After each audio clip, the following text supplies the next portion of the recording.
ராசாத்தி என தொடத்தான் லேசாக விரல் படத்தான் ஆறாத காயம் எல்லாம் ஆறி போகுமே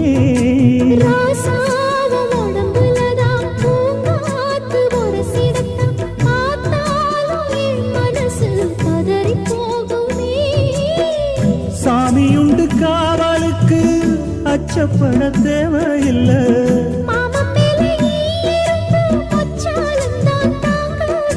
கலையாத வாசம் நாம் கொண்டாடும் நேசம்